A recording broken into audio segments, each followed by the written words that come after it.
y sostenibilidad en Amazonía, lecciones y recomendaciones de política. Los invito a todos a que asistan a este seminario anual del CIES y esperemos que podamos encontrar recomendaciones para la mejor formulación de políticas en nuestro país.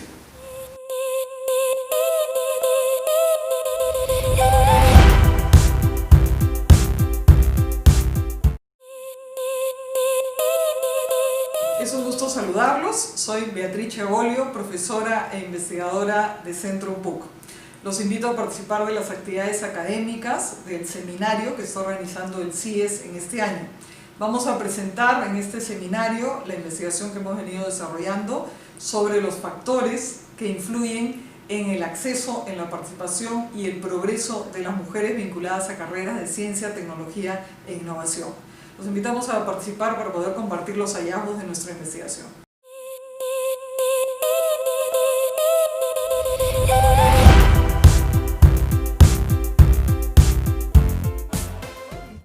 Soy Javier Portocarrero, director ejecutivo del Consorcio de Investigación Económica y Social CIES. Es un gusto invitarlos a nuestro seminario anual de investigación CIES 2018, que se titula Perú al 2021, ¿dónde estamos y cuáles son los desafíos?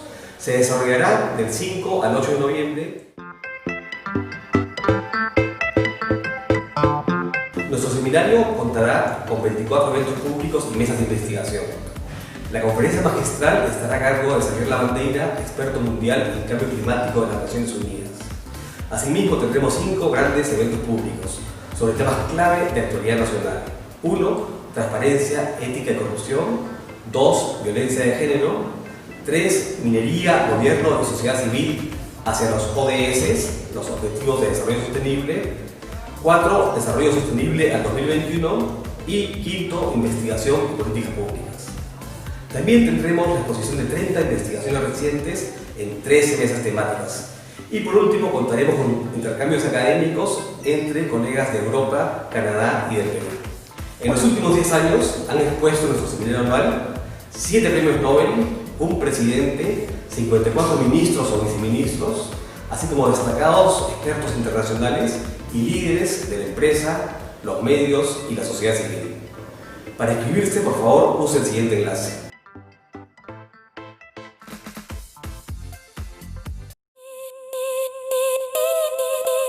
Hola, soy José Carlos Orihuela, profesor asociado de la Universidad Católica del Departamento de Economía, y los invito al seminario anual del CIES. Vamos a estar presentando nuestra investigación que hemos trabajado con colegas del departamento y de otras disciplinas. Es un trabajo interdisciplinario sobre los pasivos ambientales mineros y los costos de la contaminación. Los esperamos.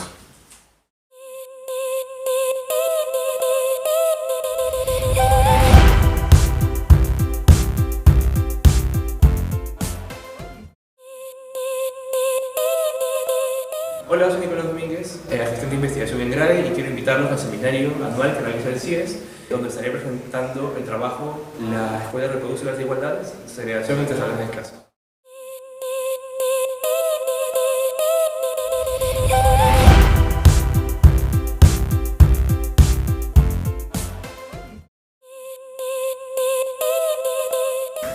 Hola, mi nombre es Wilson Hernández, soy investigador de la Universidad de Lima. Es un gusto saludarlos e invitarlos al seminario anual del CIES entre el 5 y el 8 de noviembre, en el cual presentaremos la investigación Violencia contra las mujeres, patrones de victimización y tipología de agresores, en el cual exploramos la heterogeneidad de las víctimas y de los propios hombres agresores. Los esperamos.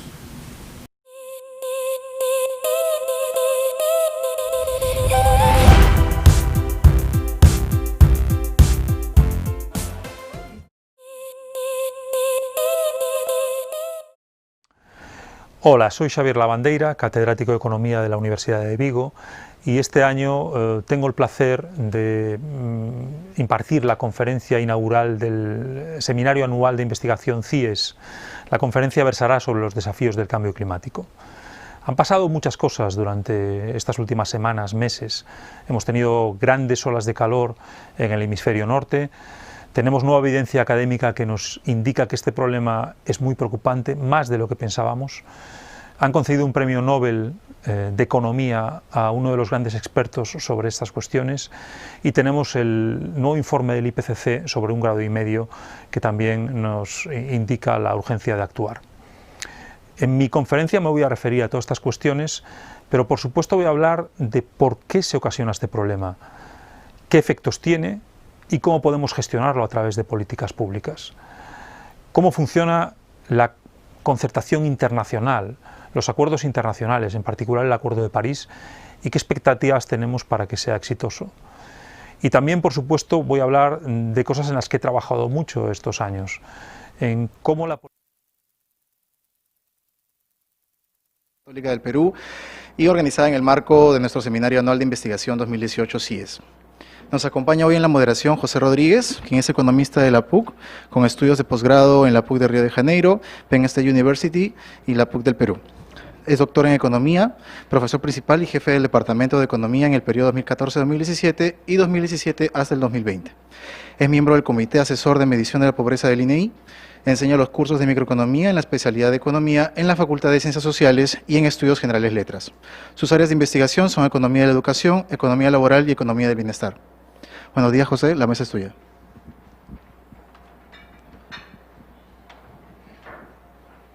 Está encendido. Usa este.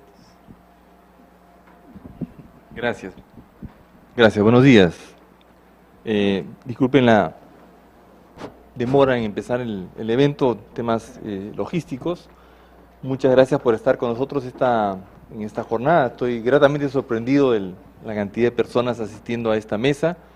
Como ya comentó Ángelo, es la mesa de investigación sobre los temas de minería y género, costos y efectos socioeconómicos, en la que se hará presentación de 2 trabajos desarrollados en el marco del concurso anual, ¿correcto?, del CIES del año pasado. En aras del tiempo no voy a detenerme mucho y pido disculpas a los miembros del panel y de los autores de los trabajos en hacer una presentación de ellos. La información la tienen ustedes en realidad en la carpeta, de tal manera que me eximo y disculpo simultáneamente por no hacer la presentación que me hizo Ángelo ahí hace unos segundos. Como comenté, son 2 trabajos. Uno se titula Brechas de género en la generación de empleo, impactos socioeconómicos en la minería de Arequipa. Es un estudio más focalizado en una región en particular. Y el segundo, los costos de la contaminación minera, género, bienestar e instituciones, que entiendo que tiene una mirada más amplia, no necesariamente focalizada en una región. Los autores de los trabajos son, en el primer caso, José Carlos Orihuela y Víctor Gamarra, aquí presentes, y en el segundo caso son más autores, José Carlos Orihuela, Leonid Hinojosa, César Guaroto y Carlos Pérez. Todos están vinculados de una u otra manera, evidentemente, al trabajo de investigación en diferentes instituciones, aunque queda claro que al ser una mesa coorganizada por la Universidad Católica hay una importante presencia de investigadores de esa casa de estudios. Luego nos acompañarán durante los comentarios Arturo Vázquez, el director general de investigación de la Escuela de Posgrado Jerez, y Marina Irigoyen, presidenta del Centro de Ideas y coordinadora del Grupo de Diálogo Minería y Desarrollo Sostenible. Como probablemente ya saben, la dinámica de la mesa va a ser la siguiente. Para cada trabajo habrá 20 minutos de presentación. Me han habilitado aquí unas herramientas interesantes para controlarlo. Así que levantaré la tarjetita, pero míreme de vez en cuando para que vean cómo anda el tiempo. Las 2 presentaciones serán una después de la otra, ¿no es verdad? Si les parece bien. Y luego de las 2 presentaciones, abriríamos la ronda de comentarios a cargo de Marina y de Arturo. Para la presentación habrá 20 minutos, como ya mencioné, y para los comentarios 15 minutos. Y luego está contemplado, si el tiempo lo permite, quizás corriendo un poquito más, porque tengo entendido que esto estaba previsto que terminara a la 1, no sé si alguna decisión logística hay a partir de la 1, pero en fin, por si acaso, tratemos de terminar a esa hora. Habría una tercera ronda donde los autores de los trabajos que presentan y participan de esta mesa podrían eventualmente comentar, responder a algunas de las comentarios o observaciones levantados por los comentaristas. Más difícil, pero si el tiempo lo permite, al final trataremos de abrir la mesa para el panel para que algunas pocas intervenciones del público se puedan hacer. Pero yo, la verdad que ahí no me comprometo, de nuevo, porque el tiempo siempre es escaso. Muy bien, entonces, empezamos con la dinámica de la mesa. Les pido por favor que por lo menos bajen el volumen a sus teléfonos. Suelen haber siempre inconvenientes con eso, para que no interrumpan el desarrollo del evento. En su carpeta también me han indicado que tienen una pequeña hoja, no sé de qué tamaño, donde van a poder formular preguntas o comentarios, aquellos que lamentablemente no puedo asegurar que van a ser necesariamente por el tiempo acogidos, pero bueno, vale la pena hacer el esfuerzo y eventualmente aquí los autores puedan revisarlos rápidamente y tratar de incluirlos cuando en su última ronda hagan las respuestas y los comentarios a los comentaristas. Bien, dicho esto entonces, nuevamente muchísimas gracias, muy bienvenidos a esta mesa y comenzamos con las presentaciones, en primer lugar con la pregunta, brechas de género en la generación de empleo, impactos socioeconómicos en la minería en Arequipa. Adelante, por favor, Víctor. Sí, muchas gracias, profesor. Y de igual manera agradecer al CIES, a la Universidad Católica, por fomentar la investigación y por invitarnos el día de hoy a exponer. Esta investigación nace a partir de, con José Carlos venimos investigando temas relacionados a minería, recientemente a género, y parte de dos preguntas, bueno, en realidad una pregunta, ¿no? Sabemos que la minería ha influenciado el desarrollo económico de Perú, particularmente también de la región de Arequipa, es más o menos el 66% de las exportaciones de Perú son recursos minerales. Hemos venido de un superciclo de materias primas entre 2002 y 2011 aproximadamente, pero a partir del 2013-2012 ha habido una caída de dichos precios y un sentimiento de recesión en lo económico, en lo político también, ¿no? Entonces, la investigación pasa por preguntarse de qué manera la generación de empleo ha sido influenciada por la minería durante el periodo de auge, 2002 a 2011, y si esto ha sido, persistente o sostenible en el tiempo, luego durante el periodo, entre comillas, de declive o caída, ¿no? Porque, como mencioné, a partir de 2012 estamos un poco más, en un contexto menos favorable, ¿no? Particularmente la región de Arequipa es, para poder analizar un poco mejor el mercado laboral, un poco más de los mecanismos, centramos el análisis en Arequipa, ¿no? Hay estudios también en Perú que han analizado otras regiones, por ejemplo, ahora un IRRUT en Cajamarca, Yanacocha. Nosotros nos centramos en Arequipa y particularmente también una de las minas más grandes de cobre del Perú, que es Cerro Verde, ¿no? Cerro Verde. Entonces, ¿no? ¿Cuál ha sido el impacto de la actividad minera en la generación de empleo en la región de Arequipa? ¿No? Si ha sido sostenible a través del tiempo. Y como segunda pregunta, que se deriva de la primera obviamente, esos efectos son diferenciados por género, ¿no? Una reciente literatura, que comenzó en África con las minas de diamante y oro que también están en boom, dice que los efectos podrían ser diferenciados por género, ¿no? Por la cualidades del empleo minero, que generalmente son empleos un poco más físicos y más intensivos en mano de obra masculina, digamos, ¿no? Y también en capital, obviamente. Entonces, podrían haber efectos diferenciados por género en detrimento de la mujer. Pero esto es el empleo directo, ¿no? Pero luego la mina también puede generar un empleo indirecto alrededor, del centro de operaciones, que genera una demanda local de otros servicios en los cuales podrían intervenir hombres y mujeres. Entonces, como esto no se ha analizado en Perú, han habido estudios que analizan, el impacto en ingresos, el impacto de repente del canon, pero no ha habido un estudio necesariamente que vincule el empleo y lo diferencie por género, ¿no? Entonces, el objetivo principal es explorar dicho impacto de actividad minera en la generación de empleo, diferenciados por género, y ver también la calidad del mismo empleo, ¿no? La calidad del empleo que se genera, porque generalmente los empleos indirectos generados por la minería son empleos informales o de baja calificación. Entonces, vamos a explorar esos efectos y verificar si han sido sostenibles a través del tiempo. Esto ya lo mencioné, ¿no? La minería ha influenciado el desarrollo económico de Perú y Arequipa.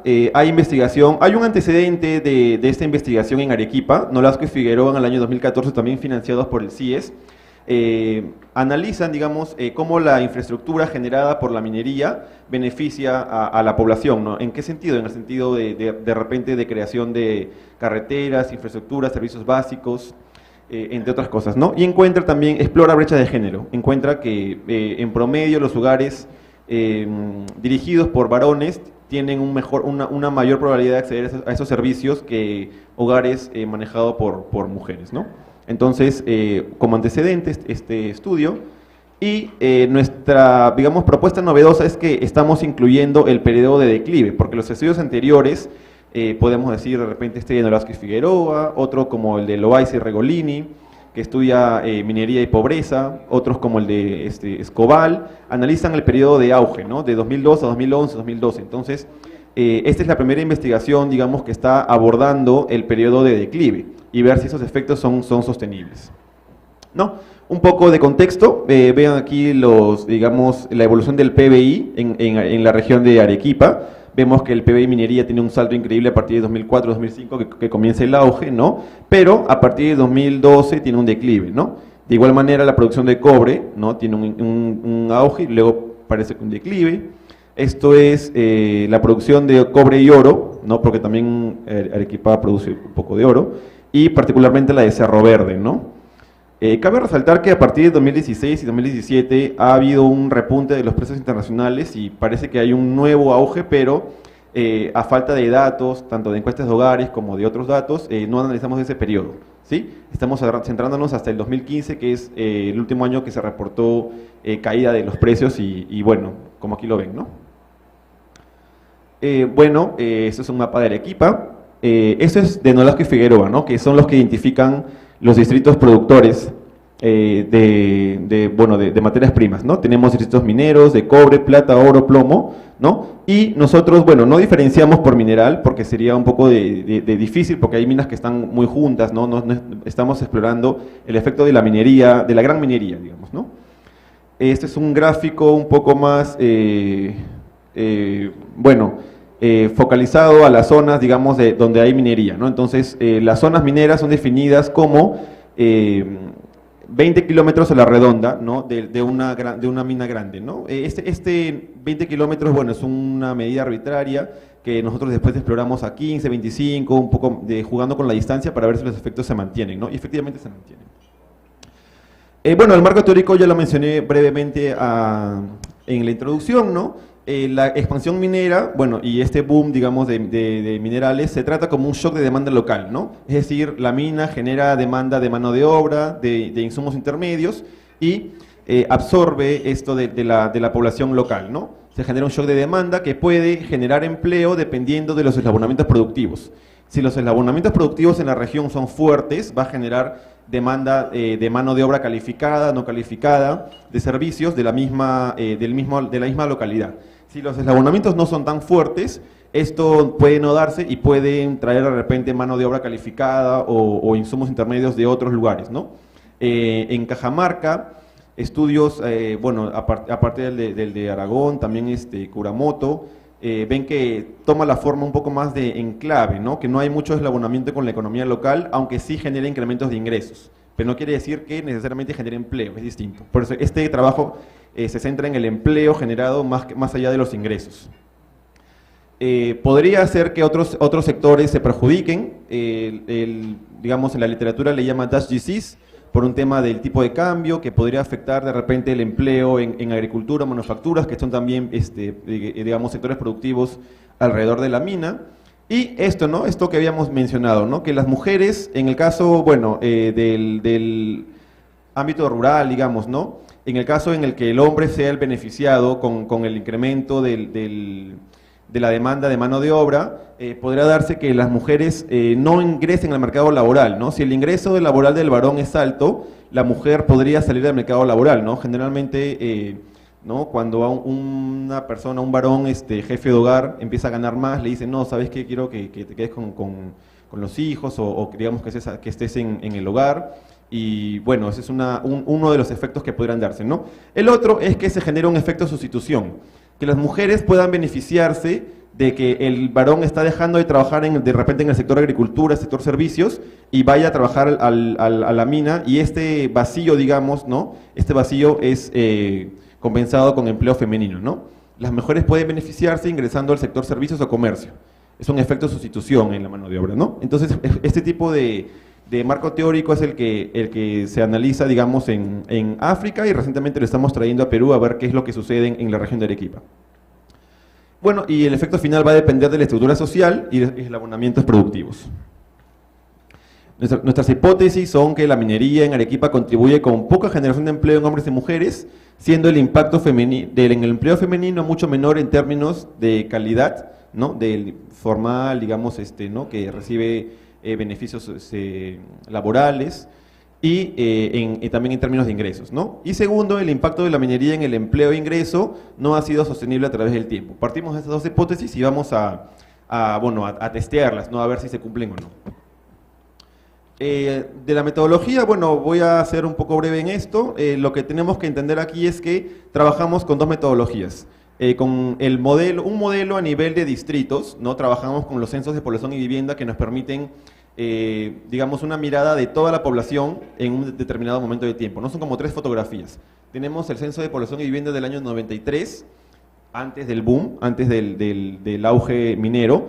Uno en el 2007, en el punto más álgido o digamos más alto de este boom. Y luego el CISFO o CISFO es focalización, ¿no? Es como un censo, pero no necesariamente un censo, porque no tiene tanta información como los censos. Es el sistema de focalización de hogares. Entonces son 3 periodos de análisis en el cual vamos a ver cómo cambia el empleo en estos cortes de tiempo, ¿no? Primero, en el año 2007, capturado por esta variable, que va a ser, digamos, la variable de cómo ha cambiado el empleo durante el boom. Y luego, en el año 2013, que ya estamos en el periodo de declive, cómo ha cambiado el empleo de 2007, ¿no? Con respecto a esto, si se ha caído o se ha mantenido. Entonces, esta es nuestra primera especificación a nivel de distritos. La segunda es una a nivel de individuo y hogar, a partir de las encuestas nacionales de hogares, ¿no? Del ENAO. La riqueza de esta información, a pesar de que no tiene toda la población como los censos, es que tiene otro tipo de variables que son de interés para saber la calidad del empleo o el tipo de empleo en el que se están ocupando estas personas beneficiadas por la minería, ¿no? La idea es la misma, ¿no? Tenemos un periodo de análisis del 2001 a 2015 y separamos los periodos en, digamos, un periodo inicial de 2001 a 2005, un periodo, digamos, de auge de 2006 a 2011 y luego un periodo de declive de 2012 a 2015. Entonces, la idea también es ver cómo esos coeficientes, cómo han cambiado, perdón, ¿no? Y si son positivos, negativos, significativos, que va a indicar, ¿no? el efecto final. Bueno, este es un gráfico de lo que les mostraba, ¿no? Cada punto verde es una gran mina. Acá está Cerro Verde, en la región en la ciudad de Arequipa, y el radio de 20 kilómetros, ¿no? El que va a determinar la zona de influencia de la mina.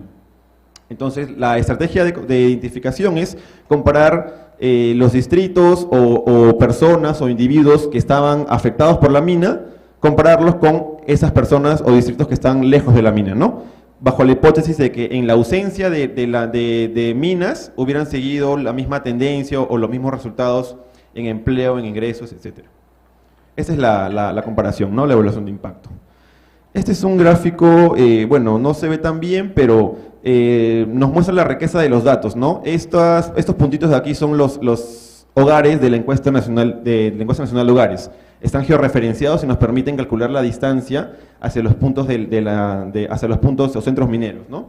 Y estas redes que ven por aquí son las carreteras, porque hicimos nosotros para un análisis mucho más riguroso, calculamos la distancia de los hogares hacia la mina a través de las carreteras, ¿no? Porque la distancia euclidiana no necesariamente en la sierra, digamos, ¿no? En zonas en las cuales no se puede transitar libremente por los Andes, por diversas razones, la carretera juega un rol importante, ¿no? No es lo mismo estar aquí, digamos, y estar cerca de aquí directamente que pasar por la carretera, ¿no? O sea, entonces es una medida un poco más precisa de distancia. Ok, dicho esto, bueno, esto ya lo mencioné, las fuentes de información, los indicadores son básicamente indicadores de empleo. ¿no? Si está ocupado o no, desempleo, si tiene de repente un empleo formal, un empleo, digamos, con contrato, sin contrato, etcétera, ¿no? Vamos a verlo después en los resultados para apurarnos. La hipótesis detrás de esta comparación es que ambos grupos de personas, ¿no? Los que están cerca de la mina y lejos, tengan la misma tendencia en sus ingresos o en el empleo, ¿no? Este gráfico muestra eso, ¿no? Esto es la tasa de empleo, ¿no? Y vemos que tiene una caída por ahí, los que están lejos de la mina y los que están cerca también tienen una caída.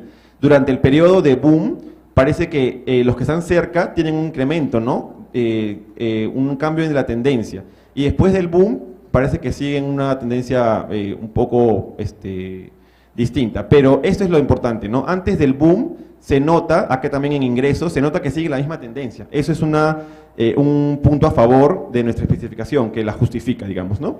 Igual en ingresos parece que los que están cerca de la mina tienen un incremento mucho mayor que los que están lejos, ¿no? Y luego se normaliza. Entonces, esto de aquí, digamos, justifica nuestra especificación econométrica. Ok, vamos con los resultados rápidamente. Encontramos, bueno, primero es el empleo indirecto, ¿no? O sea, cómo el empleo minero y con su incremento de la demanda local genera incrementos en el empleo en otros sectores, ¿no? Por ejemplo, aquí tenemos el panel para mujeres y en el agregado vemos que hay un incremento significativo durante el periodo de auge y no hay indicador de que haya caído durante el declive, ¿no? Entonces pareciera que es sostenible este incremento en las mujeres, ¿no? Pero a nivel, digamos, de sectorial no se nota algún incremento significativo ni caída, entonces acá se concentra la mayoría, ¿no? Hay una caída del empleo doméstico y incrementos en mano de obra calificada con su correspondiente decrecimiento en la mano de obra no calificada, ¿no? Para los hombres tenemos impactos menores en el empleo general, pero también una caída, lo que nos dice que el empleo masculino está más vinculado al ciclo minero, ¿no? Al ciclo minero. Y tenemos incrementos también en el sector servicios, en agricultura y también en el empleo calificado con su correspondiente caída del empleo no calificado, ¿no? Pero tenemos un decrecimiento o una caída del empleo en el sector servicios no calificados, restaurantes, transportes y comercio, que según el marco teórico, digamos, es donde entran las mujeres a laborar cuando el hombre sale para el sector minero, ¿no? Después exploramos que esta caída es compensada por el ingreso de mujeres, pero de una determinada edad, de mayores de 50 años, que son, digamos, los restaurantes, los hoteles, el comercio, y ahí sí se ve el efecto sustitución, digamos, ¿no? Pero lo interesante es que la caída del empleo masculino, ¿no? Es un empleo más vinculado a la minería. Luego tenemos el empleo, bueno, esos son los resultados, los anteriores, pero en un gráfico, ¿no? Que podemos ver acá el efecto positivo durante el boom y el efecto negativo durante el bust, pero que para la mujer no es significativo. El empleo masculino es el que cae, ¿no? Esto es el panel para el empleo minero directo, en el que vemos que el empleo masculino es el que más se beneficia, ¿no? El que más se beneficia. Tenemos un coeficiente de 0.16 comparado con uno de 1.8, ¿no? Digamos, en el caso de las mujeres, ¿no? Hombre, mujer, ¿no? Y durante el periodo de caída, o sea, durante el auge incrementa, pero también incrementa durante la caída. Entonces, el empleo minero no retrae ni su producción ni el empleo, inclusive durante el periodo de caída, ¿no? Posiblemente porque, bueno, la inversión para generar, ¿no? La producción minera es mayor al costo que implica, pues, de repente despedir o producir menos. Luego encontramos que la calidad del trabajo de ambos grupos no es muy buena porque no genera incrementos de pago en efectivo, sino más bien pago en especias, que es pago en otro tipo de cosas, de repente pues cupones, otros artículos, etcétera. Y también vemos que la estacionalidad del trabajo también no ayuda, ¿no? Porque los contratos no son anuales. En el caso de los varones durante el auge sí, pero para las mujeres se incrementa el contrato temporal y se reduce la probabilidad de trabajar sin contrato, eso sí, ¿no? Pero se incrementa durante la caída. O sea, son empleos que no son de buena calidad. Eso es una proxy, digamos, de formalidad, de estabilidad laboral, ¿no? Y bueno, esos son todos los resultados, digamos, que vamos a presentar por un tema de tiempo, también de repente de que son muchas tablas. Otros resultados que encontramos es que la migración no afecta a los resultados. Hay efectos heterogéneos, como mencioné, las mujeres de 50 años son las que acceden a servicios no calificados, y bueno, reemplazando a este grupo de varones que sale de dicho empleo. Y los efectos decrecen con la distancia, ¿no? Los efectos, o sea, mientras mayor sea la distancia, el efecto es menor en el empleo y ingresos. La ciudad de Arequipa sí juega un rol clave en la generación de empleo calificado, absorbe la gran mayoría de empleo calificado, ¿no? Se lo queda a la ciudad de Arequipa. Y bueno, esto es, ¿no? Por ejemplo, esto es la distancia, y vemos que el efecto es positivo en el servicio, si luego cae con la distancia, y bueno, en el periodo de caída también, ¿no? Esto es el empleo agrícola, ¿no? Durante el periodo de declive se incrementa, pero luego se decrece. Y bueno, esos son los principales resultados.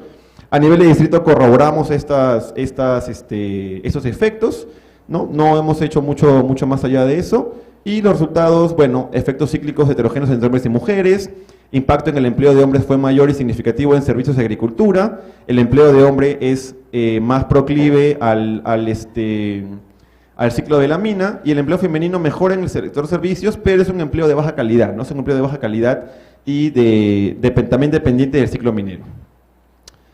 Entonces, como a manera de resumen, la heterogeneidad varía espacial y temporalmente, ¿no? Tenemos efectos diferenciados durante el auge, durante el declive, por género, y mayormente el empleo directo de la minería beneficia a los varones, ¿no? Creo que esos son los resultados principales del estudio, y bueno, atento a las preguntas, ¿sí? Muchas gracias.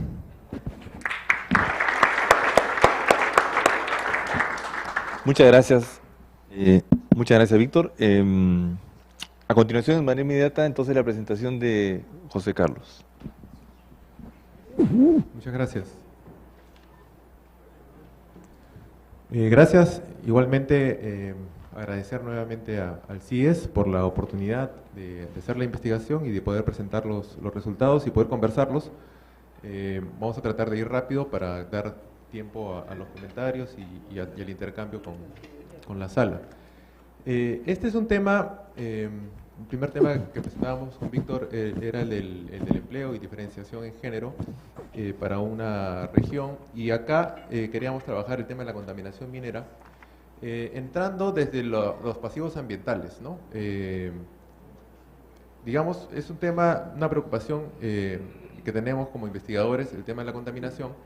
Y los pasivos ambientales nos da una entrada, porque existe una cuantificación al respecto, hay un censo de pasivos ambientales, y nos parecía importante entrar. Nos parecía importante también porque ya veníamos estudiando un poco el tema, revisando, y conocíamos que este censo de pasivos ambientales había venido creciendo, ¿no? Entonces, cuando empezamos a ver esto hace unos, ya no sé cuántos años, pero alguna vez escribí algo y decía que existían 800 o 1000 pasivos ambientales, y hace un par de años vuelvo al tema y encuentro que hay 7000, 8000. Entonces la cuantificación, digamos, ha ido aumentando.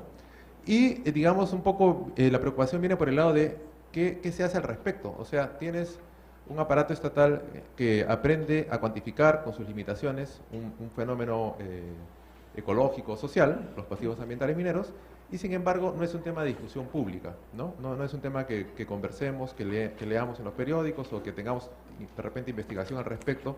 Entonces es un tema que está pero no está. Y esa era un poco la intención con esa investigación, que es un trabajo exploratorio, y subrayo el tema exploratorio porque es un tema difícil, es un tema nuevo, tiene alta complejidad, y armamos un equipo. Además, en esta oportunidad el CIES creó una categoría para estudios interdisciplinarios, y buscamos aproximarnos al tema desde métodos cuantitativos y cualitativos. ¿Por qué? Porque un poco la reflexión que veníamos trabajando en los últimos años es que en todos estos temas del desarrollo basado en recursos minerales, la dimensión institucional es clave, ¿no? Entonces, muchas investigaciones de distintos temas, ¿no? Empleo, ingresos, medio ambiente, conflicto, terminan diciendo, bueno, y al final la diferencia entre maldición y bendición es la calidad de las instituciones. Ok, pero no tenemos verdadera conocimiento, hasta donde mi humilde comprensión llega, de qué cosas son estas instituciones y cómo, en todo caso, habría que empoderarlas o mejorarlas. O sea, puede terminar siendo esto de mejorar las instituciones una suerte de discurso que carece de contenido, ¿no? Y queríamos un poco contribuir a darle contenido, a entender para empezar qué son estas instituciones y comprender mejor cómo aproximarnos a ellas.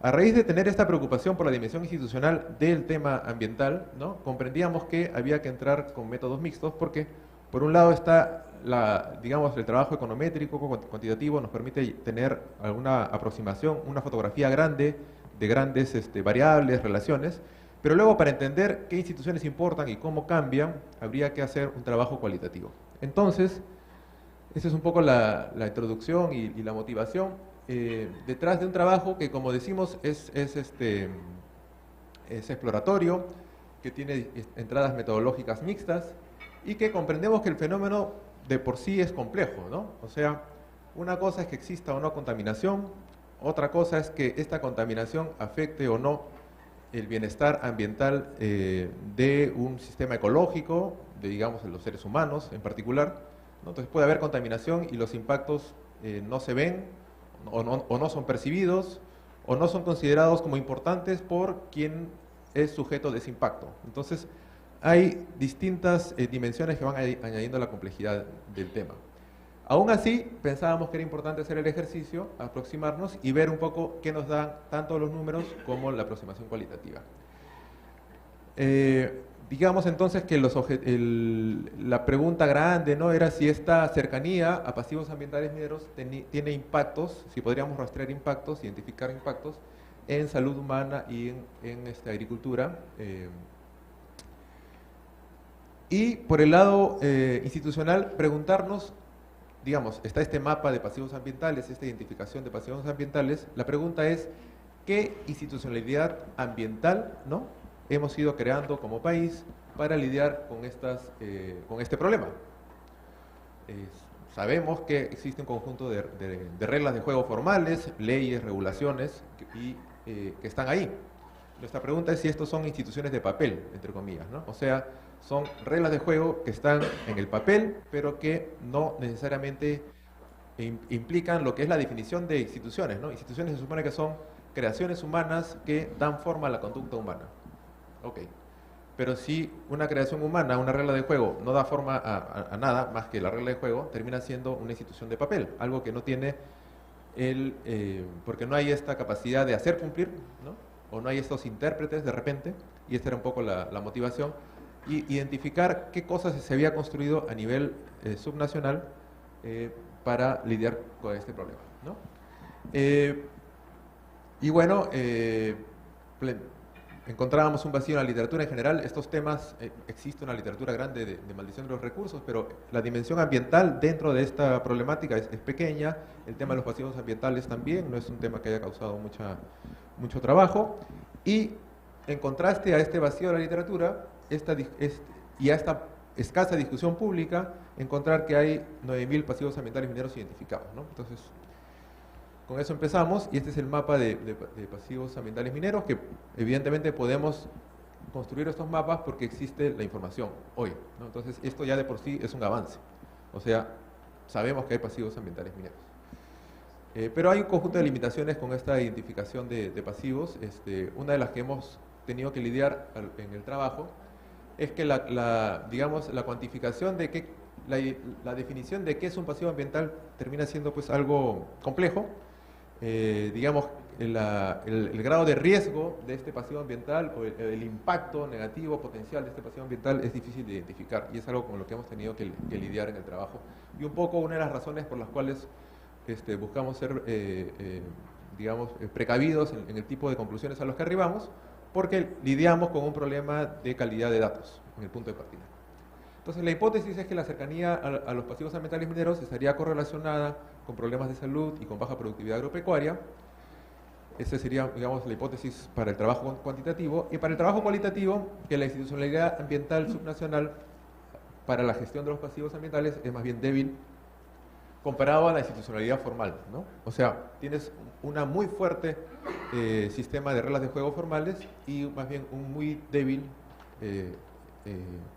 institucionalidad local. Esa era la hipótesis, y con lo que nos fuimos al campo, ¿no? Entonces, para la parte cuantitativa hicimos trabajo de regresiones, metimos todas las bases de datos que podríamos, que son relevantes para la pregunta.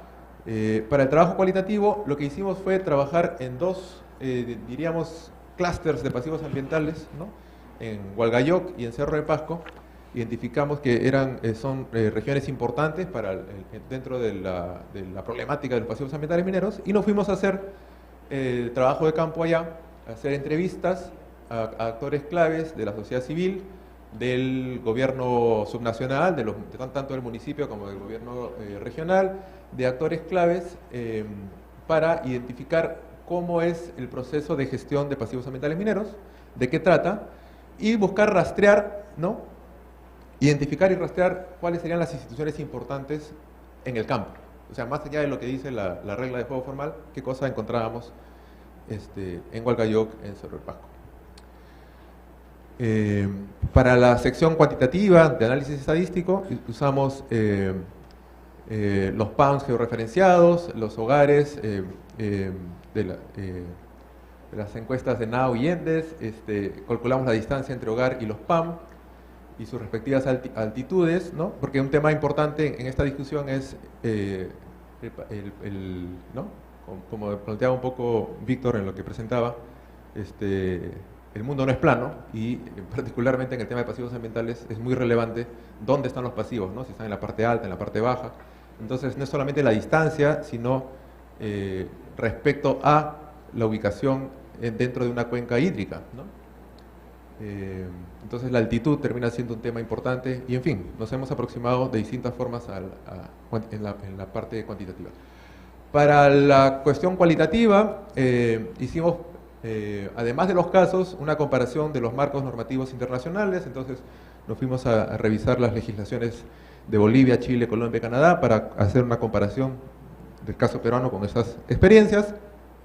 Y como les fui adelantando, cogimos los casos de Cajamarca y Pasco para hacer los trabajos de campo, ¿no? Entonces hemos hecho entrevistas semiestructuradas, que es el método, digamos, de recolección cualitativa con el que hemos trabajado. Entonces, los principales resultados cuantitativos respecto a niños y niñas, encontramos que los pasivos ambientales mineros están asociados a menor peso según altura, a menor índice de masa corporal, a mayor probabilidad de tener una enfermedad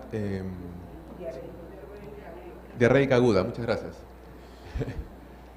Para mujeres en edad fértil, encontramos más bien resultados que no son significativos. O sea, los resultados significativos los encontramos haciendo la salvedad que estamos hablando de correlación, porque no tenemos un experimento y no podemos, digamos, hablar de causalidad por una cuestión estadística que, digamos, que no viene al caso entrar en detalle, pero hablamos de correlaciones. Eso sí lo podemos defender, ¿no? Entonces no hay correlación para mujeres en edad fértil. Para el caso de miembros de hogar por grupos etarios, encontramos que en adultos mayores hay una mayor probabilidad de recaer en una enfermedad crónica en el caso de las mujeres. Y respecto a productividad agropecuaria, encontramos algunos indicadores de menor productividad agropecuaria asociado a cercanía a pasivos ambientales mineros. Respecto al análisis cualitativo, encontramos que somos líderes en las reglas de juego formales, ¿no? Tenemos leyes, tenemos regulación. Entonces, en comparación al grupo de países con los que nos comparamos, somos líderes a nivel formal. Sin embargo, en términos prácticos, a lo que se termina reduciendo la presencia de la institucionalidad ambiental es a la empresa estatal Activos Mineros, encargada de la remediación de pasivos, y algunas entidades como EFA, que más bien en el último periodo tienen una presencia relativamente significativa en la gestión de pasivos ambientales, ¿no? Pero en general lo que encontramos es que este estado verde o estado ambiental, este estado llamado a hacer cumplir la regla de juego formal, es un estado con una presencia reducida y desigual, ¿no? Con un presupuesto muy magro, con recursos humanos muy magros, y que lo que hemos encontrado esto es el trabajo más bien de las entrevistas y cualitativo, que lo que hay es una una práctica estatal de una lógica de remediación como respuesta a evitar el conflicto social, ¿no? Entonces, digamos, eventos de contestación política, de protesta, terminan derivando en acción de remediación y la idea de ir creando el momento, digamos, como quieres atraer nueva inversión minera, es importante resolver el problema de pasivos ambientales porque si no, no va a ser atractivo, ¿no? La locación para atraer nueva inversión minera. Entonces, esta lógica de o calmar la protesta o atraer nuevas inversiones es la que termina impulsando la acción remediadora. Entonces no es una acción remediadora que digamos tiene una fuerza endógena, ¿no? Una autonomía, no es que hay una autonomía estatal en el camino de hacer cumplir el mandato poderoso que da la legislación reguladora, sino que es más bien una acción reactiva, ¿no? Siguiendo criterios básicamente de promoción de la minería, de nueva inversión minera. Y con respecto a mujeres, en la parte cualitativa, lo que encontramos es que están poco representadas en todo el proceso de gestión ambiental, o sea, básicamente uno encuentra autoridades que son hombres, ¿no? Y también pasa esto en la toma de decisiones a nivel local, ¿no? O sea, digamos, en las organizaciones de la sociedad civil también las mujeres tienen un rol, digamos, secundario, subordinado al liderazgo masculino en la representación social. Aunque también encontramos, por ejemplo, importante el trabajo de las ronderas en Cajamarca, se nos habló mucho de esto en varias entrevistas, y eso matiza un poco el tema, pero en general lo que encontramos es que son los hombres los que manejan el tema de la gestión ambiental para los casos que hemos visto. Bueno, entonces, saltando a las recomendaciones, a las implicancias de política de estos resultados, es que evidentemente, es evidente, pero al mismo tiempo no tan evidente, ¿no? Cuando en economía institucional se discute, son las instituciones importan, chalán, chalán, chalán, hay un supuesto detrás de ese argumento, ¿no? Digamos, en la forma como normalmente desde economía discutimos el tema, ¿no? O desde economía política, porque pensamos que instituciones son reglas de juego y el supuesto implícito es que hay una tercera parte que hace cumplir las reglas de juego. Pero eso no es automático. Entonces, no es solo que el crecimiento de por sí no trae buenas instituciones, sino que las reglas de juego formales de por sí no traen necesariamente buenas instituciones. O sea, para que haya buenas instituciones, entre otras cosas, se necesita tener esta tercera parte que haga cumplir y que interprete el mandato de lo que la regla de juego formal da, ¿no? Entonces, lo que hace falta, a todas luces, en nuestra observación, es mejorar la autonomía de este aparato estatal remediador que en el papel y solo en el papel está. O sea, no quiero tampoco negar acá, seguramente hay funcionarios muy abocados en su labor del día a día y hemos encontrado entrevistas, hicimos entrevistas en Lima también, y existe toda una voluntad de hacer cosas. Pero si uno ve la fotografía en su conjunto, lo que uno encuentra es poca autonomía burocrática, ¿no? No hay una capacidad estatal acorde con el mandato de la regla de juego formal. Entonces, ¿qué hacer? Bueno, hay que poner las luces en activos mineros, requiere presupuesto, requiere recursos humanos, hay que fortalecer y visibilizar el inventario de pasivos ambientales mineros y tener una discusión pública al respecto, ¿no? Y hay pues que, habiendo 9.000 pasivos ambientales mineros, habría pues que tener una agenda de por dónde empezar. Entonces pensamos que sería importante costear remediación de pasivos ambientales críticos y de alguna forma ir creando una ola de preocupación de política pública, ¿no? O sea, si no se pone el foco en algunos casos críticos y se trabaja sistemáticamente en la remediación, esto va a seguir siendo un tema que, digamos, hasta que venga otra investigación y discutamos lo mismo, pero no estamos haciendo cosas. Y con eso lo dejaría más bien para dar paso al diálogo. Gracias.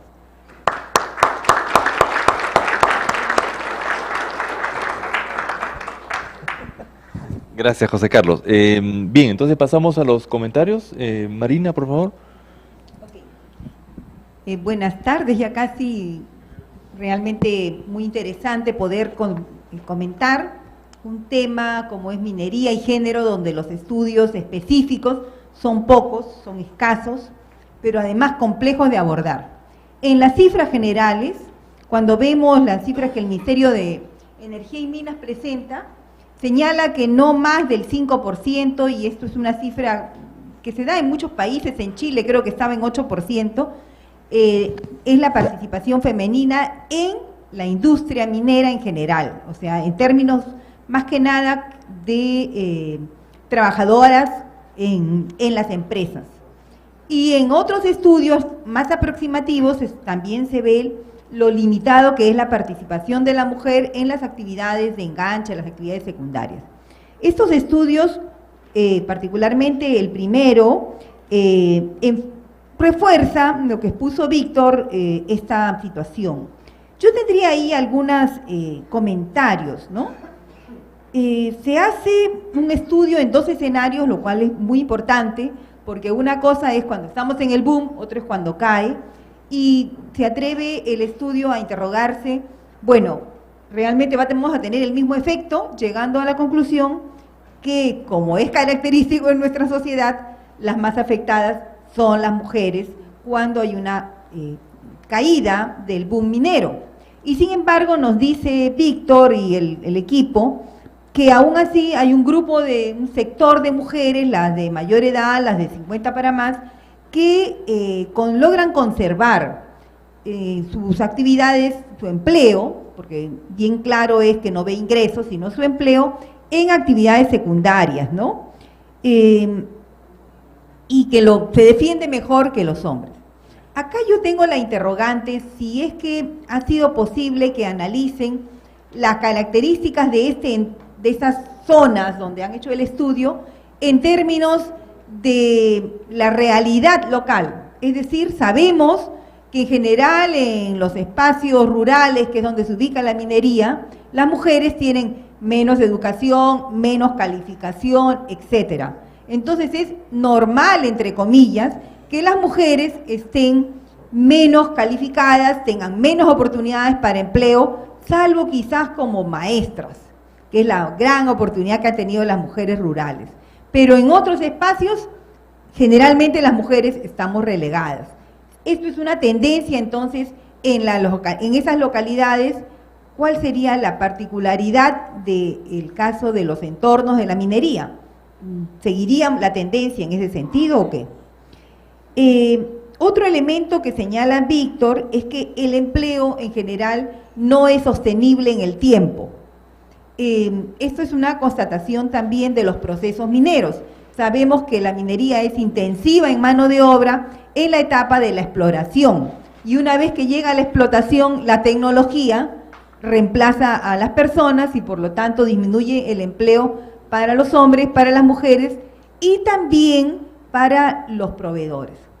Otro elemento que está articulado justamente es el de los proveedores. Los proveedores locales sabemos que son limitados justamente por el tema de la calificación. Entonces, para terminar con mis comentarios de este estudio, yo creo que tendríamos que pensar más en hacer un análisis de la particularidad de la minería como actividad económica en estas áreas rurales, donde por lo general hay situaciones de limitados recursos económicos, limitadas oportunidades de empleo para las mujeres, limitadas oportunidades de acceso a la educación, a la calificación, etcétera, ¿no? Y que por lo general las mujeres se refugian en las actividades de comercio y servicios, donde el expertise de la vida real hace que prontamente se posicionen mejor. Y creo que en ese sentido el estudio es de destacar por el intento de hacer un análisis en esos 2 escenarios económicos, y como dice Víctor, ahora tendría la oportunidad de hacerse un estudio en una nueva etapa de resurgimiento de la actividad económica. El estudio es interesante porque se localiza en Arequipa como una región donde no tiene gran conflictividad, salvo quizás este escenario de Tía María, que lo ponemos entre paréntesis, donde todavía la exploración y la explotación minera pues está en veremos, pero que en general donde ha hecho el estudio como tal, ha logrado tener resultados locales. No me queda tan claro si ha entrado también a las zonas de la minería artesanal o si es solo la gran minería. En realidad está muy focalizado en las actividades de Cerro Verde, que tiene una particularidad además de exploración y explotación de gran escala y estar a pocos kilómetros de la gran ciudad. Entonces también es una minería inusual en el Perú, estar muy cerca a una gran ciudad, que no lo tenemos en la mayoría de los casos. Con respecto al segundo estudio, me da pena que no haya presentado José Carlos los análisis que están en el texto que he tenido oportunidad de ver. O sea, hay una riqueza mayor que quizás no ha podido ser presentada.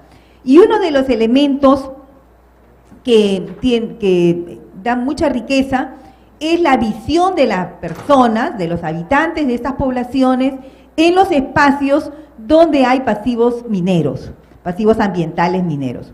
O sea, en estos espacios, ¿qué piensan los hombres y qué piensan las mujeres sobre los pasivos ambientales mineros? En realidad, en el documento y los invito a que lean ambos documentos una vez que sean publicados. En el documento que ha presentado José Carlos se hace una reflexión sobre la diferente forma que se visualiza a los pasivos ambientales tanto en Pasco como en Cajamarca. En algún caso lo consideran como que está bien, bueno, pues así son las cosas de la vida. En otros hay un reclamo, entre comillas, de que por qué antes se daba mayor empleo, porque antes la minería era así, y bueno, pues de que hay costos, como quien dice, que asumir, ¿no? Y que el gobierno, como bien está indicando, no los asume, ¿no? Es importante, pues, que el tema de los pasivos ambientales se problematice. Es importante que se problematice el tema de las mujeres en esos entornos, aunque los hallazgos no son tan significativos. Creo que lo que ha presentado de que las mujeres, por ejemplo, en términos de salud reproductiva no hay mayores impactos, habría que explorar eso, o que sí, las mujeres en edad fértil no hay resultados significativos, sí en casos de niños y niñas, pero esto es un mal general. En toda la sierra, los niños y las niñas en los entornos de la minería y en otros lugares, sobre todo donde ha ido, en Hualgayoc, en fin, son hartamente deficitarios, ¿no? Entonces, digamos, también se destaca el efecto en los adultos mayores. Ha introducido una variable importante que está pasando con los adultos mayores que han sufrido la explotación y además el pasivo, porque los niños en algunos casos están en la etapa del pasivo, pero no estuvieron en la etapa de la explotación. Por último, en las recomendaciones de política, que es un aspecto que sí incursiona José Carlos con un poco más de fuerza, y más en el documento, repito, que por eso les pido que los lean, y de repente puede comentar algo más de las recomendaciones de política. En las recomendaciones de política se trata de fortalecer la institucionalidad de los pasivos ambientales, dado que estos están más de papel, como dicen, tenemos muchos, pero no funcionan, y es un mal general de la institucionalidad minera, la necesidad de reforzarlo, a pesar que en los últimos años ha habido una mejora, pero aún así hay grandes déficits. También señala visibilizar y fortalecer el inventario de los pasivos ambientales, que es algo además que se tiene que actualizar. Él hace un recuento de qué empresas están trabajando en los pasivos ambientales, cómo están funcionando, cómo han crecido, o sea, hay un dinamismo, pero falta fortalecer, ¿no? Falta además algo que no se menciona acá, que es poner justamente en agenda el tema de los pasivos ambientales, porque ese es uno de los temas de conflicto, además, que tenemos en la sociedad. O sea, y por último dice costear la variable económica.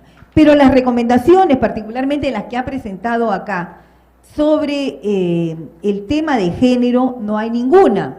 Entonces, yo creo que en general en las recomendaciones de política deberíamos ser un poquito más explícitos de cómo fortalecer una igualdad de género desde el Estado como desde la propia sociedad, y no solo para dar mejores oportunidades de empleo, y acá voy también al primer estudio, sino también para fortalecer las relaciones de género entre hombres y mujeres, cómo los hombres consideran que la mujer debe articularse a la economía, digamos, del hogar, a la economía social, cómo ver los temas de maltrato, que bueno, ha sido explícito que ese tipo de relaciones no se va a tocar, pero en recomendaciones de política necesariamente tiene que verse el tema de la masculinidad.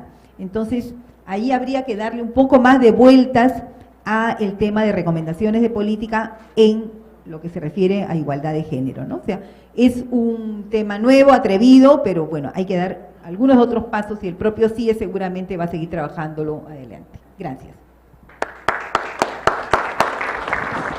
Gracias, Marina. A continuación los comentarios de Arturo.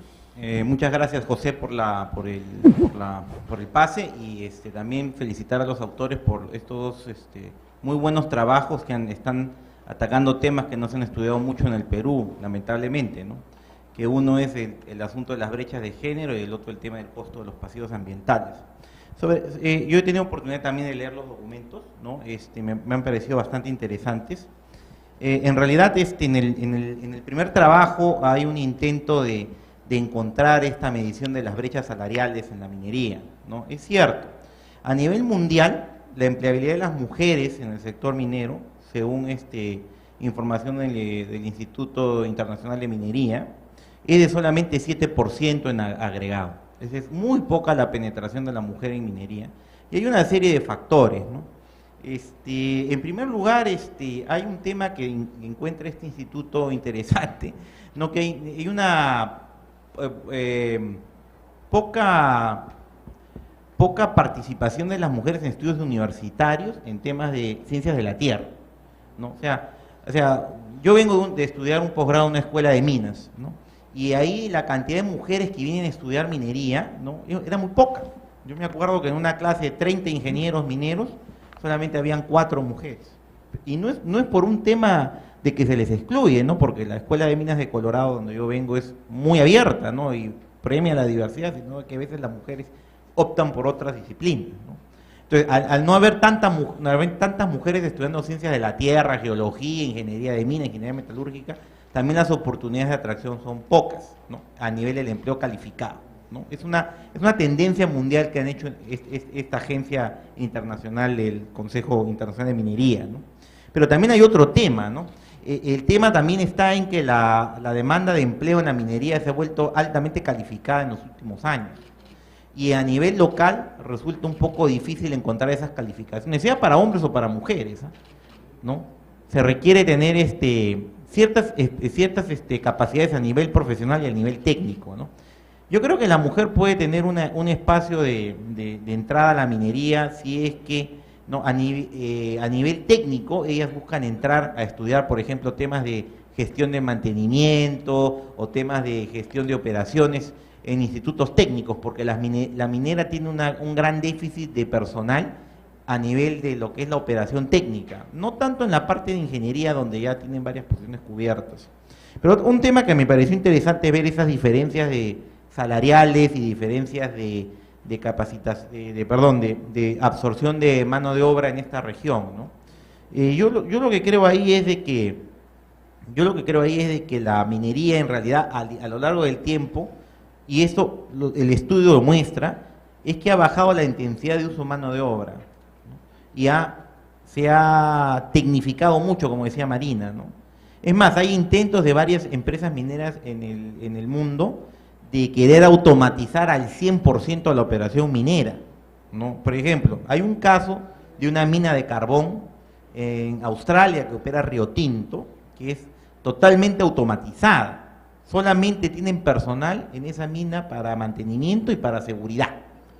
Y se controla remotamente desde a 2.000 kilómetros de distancia, ¿no? En la zona de Perth, en Australia, en el otro lado de la parte occidental, ¿no? Entonces la minería está atendiendo eso porque quiere ganar eficiencias operacionales por la fluctuación de los precios que siempre las golpean. Entonces, la intensidad de uso de mano de obra va a ir cambiando a lo largo del tiempo, y no creo que solamente sea el fenómeno de las mujeres, de donde les impacta más, el estudio muestra eso, sino también en los hombres, ¿no?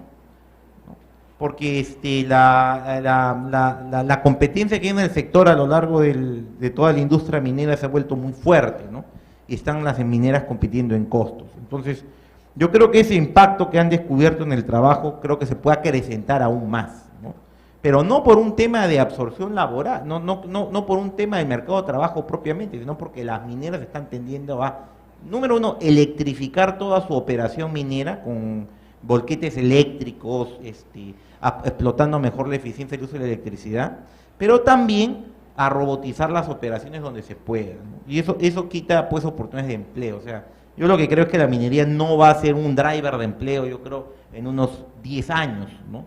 Entonces ahí es donde viene el rol del Estado, ¿no? O sea, los recursos que genera la minería deberían ser mejor distribuidos. Y ese es un tema de la institucionalidad que expresaba uno de los autores, ¿no?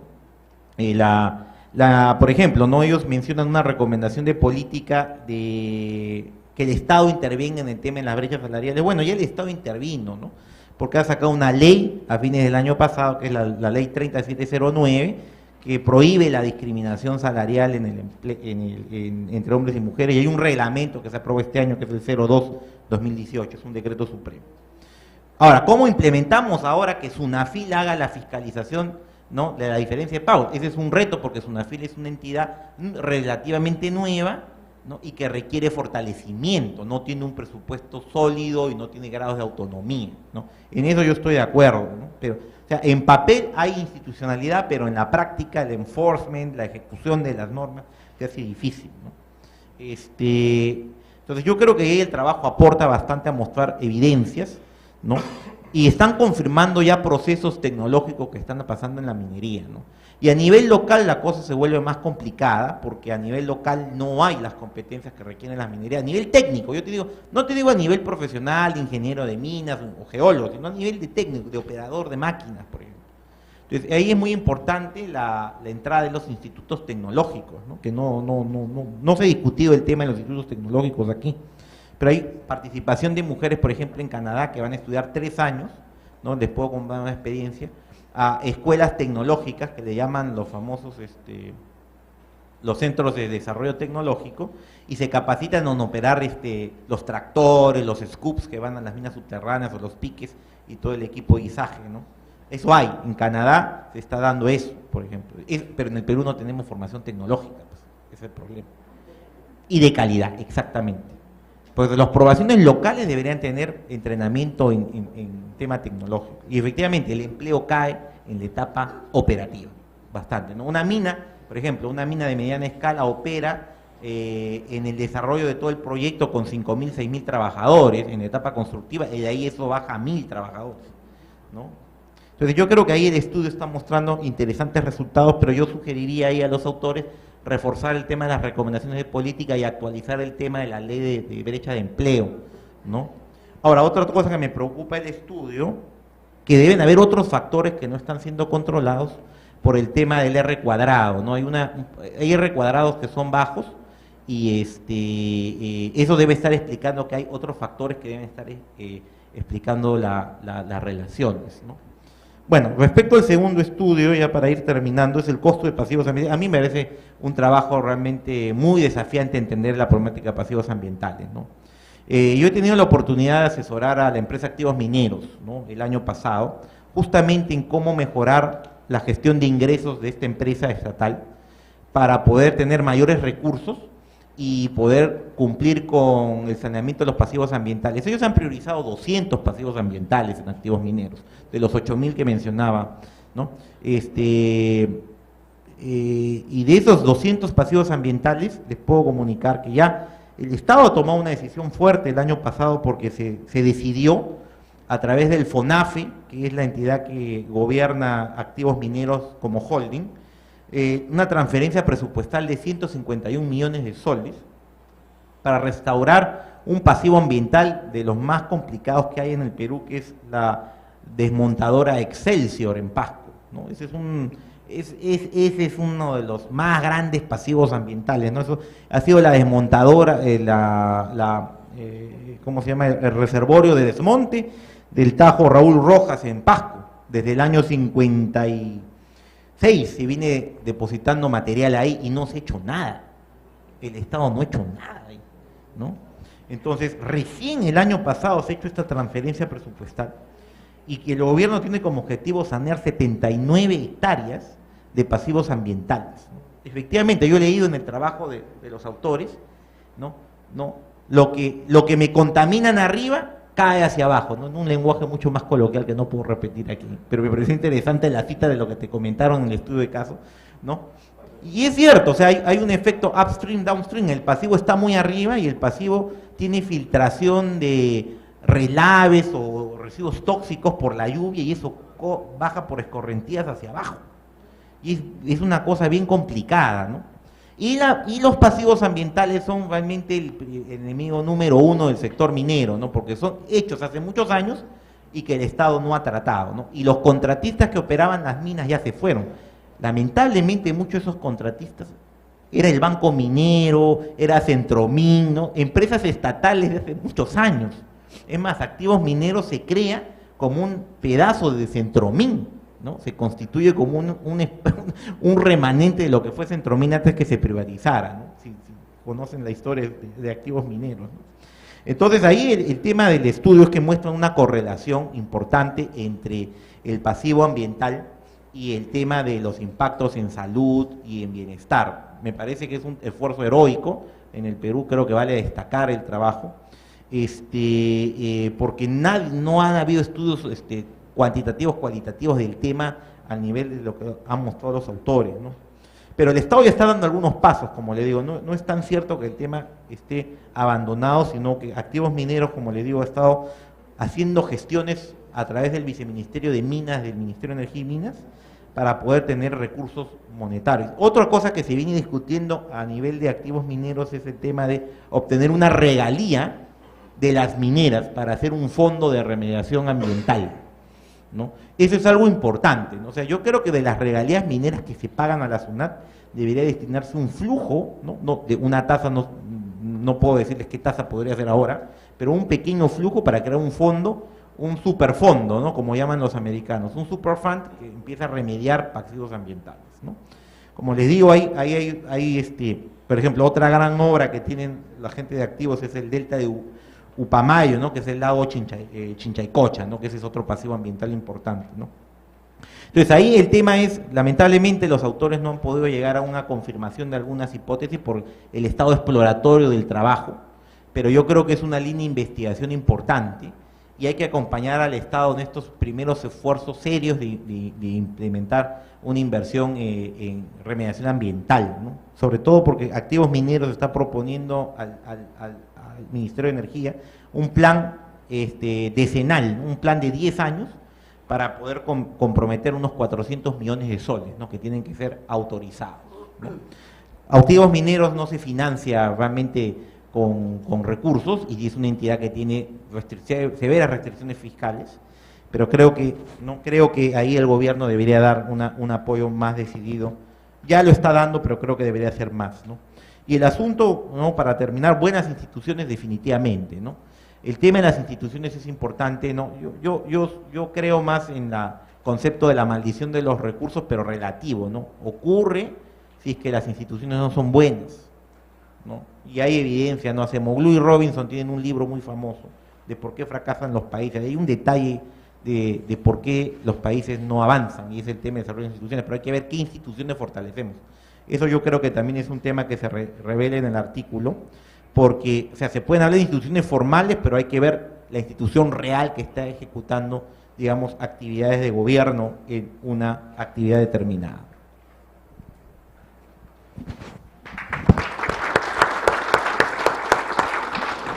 Muchas gracias, Arturo, muchas gracias a todos. Estoy gratamente sorprendido por el control del tiempo que han tenido tanto los presentadores como los comentaristas.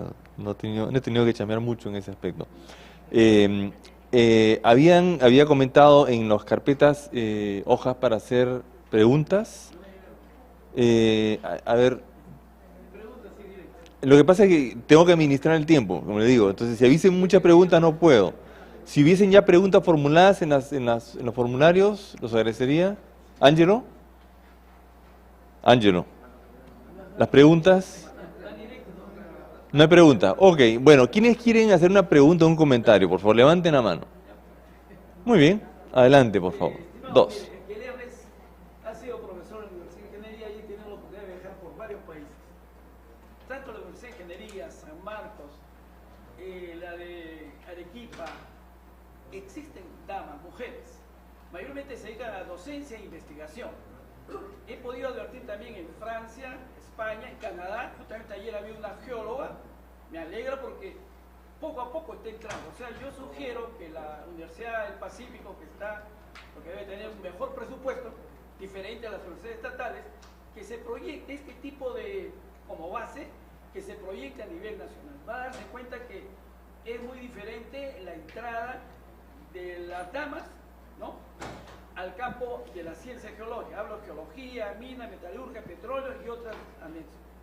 Y en cuanto, qué bueno sería, igual como Canadá está apoyando, he tenido la oportunidad de conocer Canadá, que otros países, porque el CIES abarca 49 instituciones, invite, porque el Perú requiere inversiones, tecnología y calidad. Felicito a todos ustedes, pero hay damas y no hay que considerarla en todo el espectro peruano. Muchas gracias. ¿Había otra pregunta por acá? Buenas tardes, muchas gracias a todos por sus ponencias y comentarios. Yo quería preguntar al profesor José Carlos Orihuela, justamente con la referencia que dio el señor Arturo Vázquez, de este libro de Asimov y Robinson, de lo que fracasa en los países, porque me parece interesante las recomendaciones, en tanto fortalecer instituciones, para que se puedan desarrollar políticas, ¿no?, que favorezcan el desarrollo y la mejor gestión, ¿no?, en este caso en particular de los pasivos ambientales. Lo que yo quería consultar era, digamos, ¿se puede hacer cambios a nivel micro, digamos, en estas regiones, digamos, de fortalecimiento institucional, o están muy, han visto que están siendo muy dependientes de todavía instituciones a nivel nacional, ¿no? Bien, muchas gracias. La última pregunta, comentario corto. Hay un principio que el tema de sostenibilidad, que es que quien contamina paga. Si se trata de financiar los pasivos ambientales, también habría que realizar juicios a las empresas que han contaminado para que paguen por los pasivos ambientales que han generado. Y en segundo lugar, también, por ejemplo, el caso de Chevron Texaco en Ecuador, ¿no?, le ganaron el juicio y ahora hay que cobrarle, ¿no?, que se escapa, pero es algo que se está haciendo acá con Oxy, ¿no?, pero se puede hacer para muchas empresas, ¿no? Y hay leyes, por ejemplo, el Alien Tort Act en Estados Unidos, que se creó para controlar a los piratas y que todavía es vigente para controlar a los que cometen fechorías fuera de sus países, ¿no?, al margen de que no hayan leyes. Muchas gracias. José Carlos, Víctor, ¿quieren? Bueno, muchas gracias por sus preguntas y comentarios a los panelistas y al público. Creo que estamos contentos con la recepción del trabajo. Muchas gracias, de ambos trabajos, ¿no? Bueno, no hay tiempo para responder todo, pero quizás, sí, efectivamente los documentos todavía están en una etapa no final, entonces tenemos que darle varias vueltas de tuerca, afinar comentarios, afinar recomendaciones. Les agradecemos varios aportes que nos han dado respecto a regulaciones recientes, a explicitar el tema de género de una forma más potente. Creemos que estoy de acuerdo básicamente con todo lo que nos han recomendado, ¿no? De repente centrar un poco que sí, no queremos decir que Activos Mineros no sea una entidad importante y que no haya, sobre todo, hemos encontrado, como un poco lo decía en mi comentario, mucho ánimo por hacer cosas, ¿no? Pero como el mismo Arturo planteaba en su comentario, sin los recursos, y los recursos tienen que ver con voluntad política, no va a haber efectos reales, ¿no? Entonces, Y sumado a eso, sí, encontramos mucho ánimo, mucha capacidad técnica, pero reducida, ¿no? Entonces, es evidente, creo, a todas luces, que se requiere fortalecer esa capacidad estatal.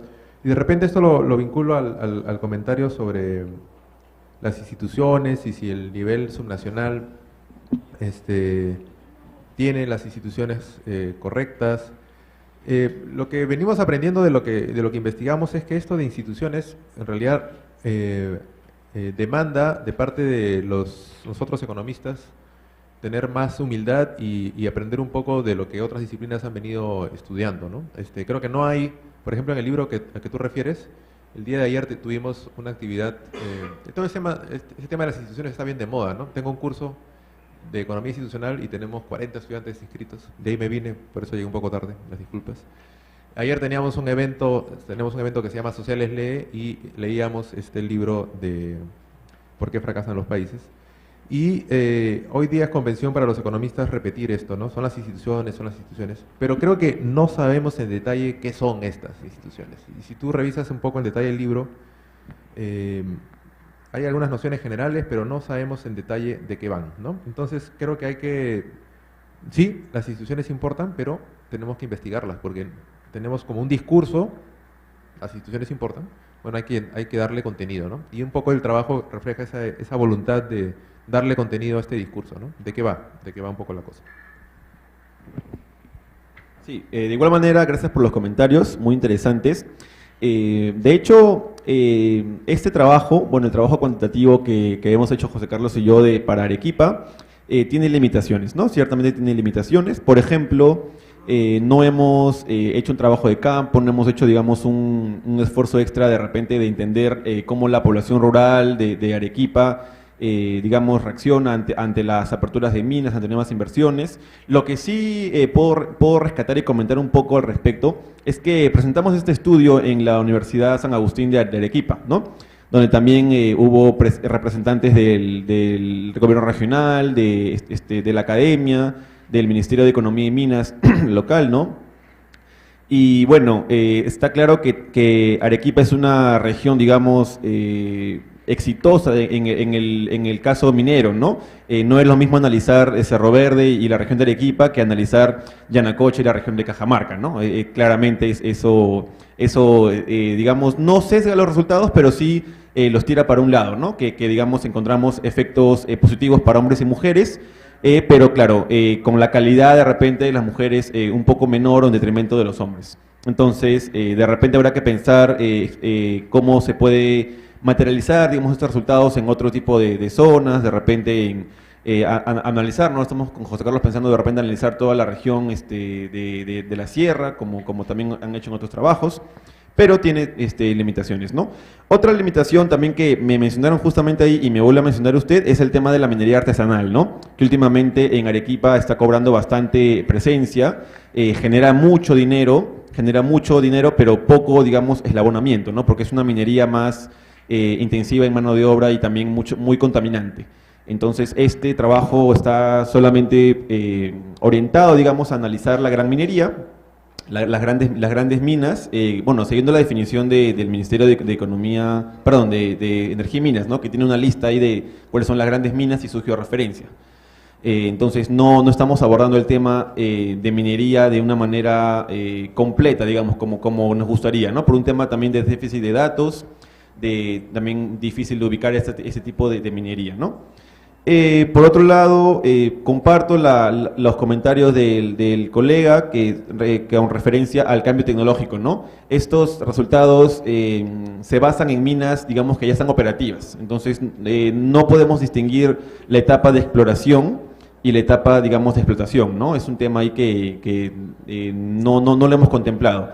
Pero efectivamente también unos comentarios que nos hicieron en Arequipa es esto del cambio tecnológico, ¿no? De que de acá a 20 años, 30 años, estemos en boom o no estemos en boom, ¿cuáles son las reflexiones, ¿no? Para la minera, ¿no? Para la minería, para la generación de empleo. Y una parte, digamos, de repente que no abordé en la presentación es las recomendaciones de política, ¿no?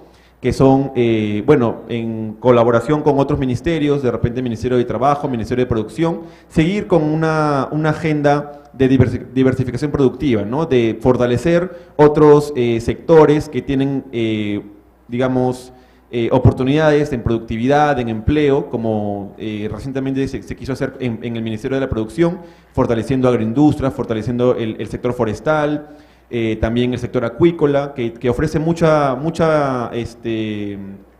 oportunidades de empleo y también tiene un tema de costos menor, ¿no? Entonces hay opciones para generar empleo, desarrollo, sin de repente depender tanto de la minería, que en este caso, si bien genera empleo, tiene incrementos, digamos, ingresos fiscales, no es una fuente, digamos, segura, digamos, de empleo, ¿no? Porque estemos en boom o no, en el futuro muy probablemente su generación de empleo va a ser menor. Entonces queda como reflexión eso, ¿no? Sí, creo que son todos los comentarios. Más bien, gracias por los comentarios. Sí, gracias.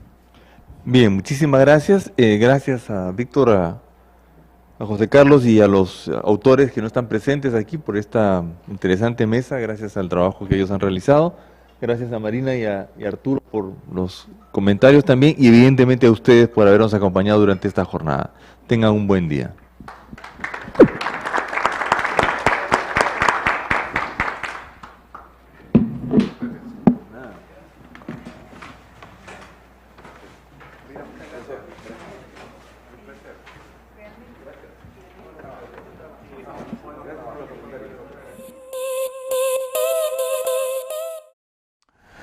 Hola, soy Xavier Lavandeira, catedrático de Economía de la Universidad de Vigo, y este año tengo el placer de impartir la conferencia inaugural del Seminario Anual de Investigación CIES.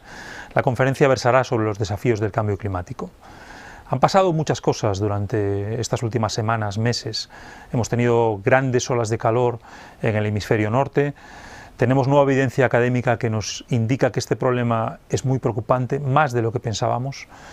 Han concedido un premio Nobel de Economía a uno de los grandes expertos sobre estas cuestiones, y tenemos el nuevo informe del IPCC sobre 1,5 grados que también nos indica la urgencia de actuar.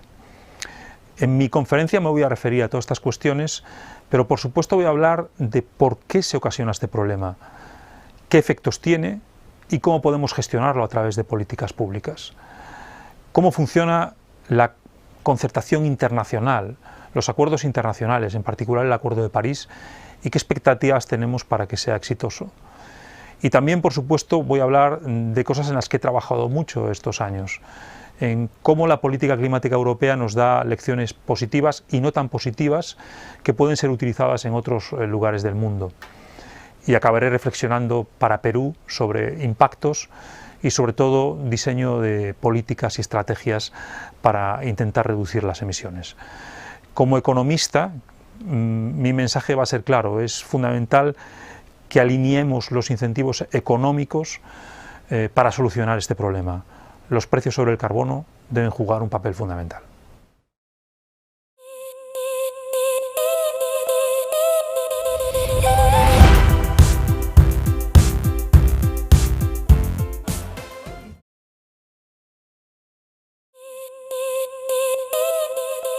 Somos parte del equipo de investigación Carlos Vilches, Gemma Peso y Beatriz Chabolio, quienes hemos realizado este estudio relacionado con la participación de las mujeres en la ciencia.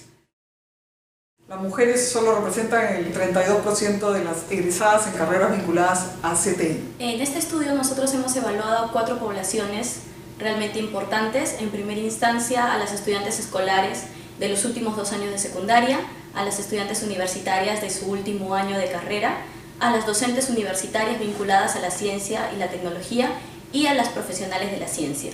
Tanto en todas las poblaciones hemos evaluado 5 factores realmente importantes. En primera instancia, el factor individual, continuando el factor familiar, el factor social, educacional y económico-laboral.